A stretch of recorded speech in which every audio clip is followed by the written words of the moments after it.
अपवित्रः पवित्रो वा सर्वावस्थांगतो पीवा यह स्मरेत पुंडरीकाक्षम सबाह्याभ्यांतरशुचि। નારાયણના નામનો સાબુ એવો છે ને કે એને તમે અપવિત્ર પવિત્રો એવું જરૂરી નથી. હા, આપણે બધા નિયમ આપણે જાતે કરીને અઘરું કરી દીધું છે વાલા, જાતે કરી. અઘરું કઈ છે જ નહીં.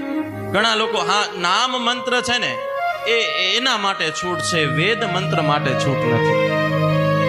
નામ મંત્ર માટે અપવિત્ર પવિત્રો વા, તમે નાયા હો કે ન નાયા હો, નામ મંત્ર માટે છૂટ છે. તમે સવારમાં જાગતા આવે તરત શ્રી કૃષ્ણ શરણમ મમ, શ્રી કૃષ્ણ શરણ. કોઈ દોષ છે? આપણે અઘરું કરી દીધું નાઈને જ ભગવાન. ક્યાં લખ્યું છે આવું? ક્યાં લખ્યું છે? અપવિત્ર પવિત્રો વા સર્વાવસ્થાંગતો પીવા. કોઈ પણ અવસ્થામાં તમે હો, સુતા હો, બેઠા હો, જાગતા હો, ચાલતા હો, ફરતા હો, દોડતા હો, કોઈ પણ અવસ્થા હોય, આ બધી જ અવસ્થામાં યહ સ્મરેત પુંડરીકાક્ષમ, જે પુંડરીકાક્ષ પ્રભુ નારાયણનું નામ સ્મરેત, બોલતો નથી, ખાલી સ્મરણ યાદ કરે છે, એ અંદર અને બહારથી ચોક્કસપણે શુદ્ધ થઈ જાય છે.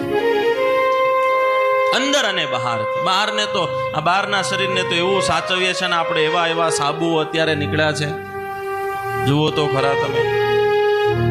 અંદરના મેલને સાફ કરવો હશે તો શાસ્ત્ર કહે છે નારાયણનું નામ એવો સાબુ છે કે એક વખત આ જીભથી અંદર મોકલી દો, અંદરની બધી મેલ નીકળી જશે.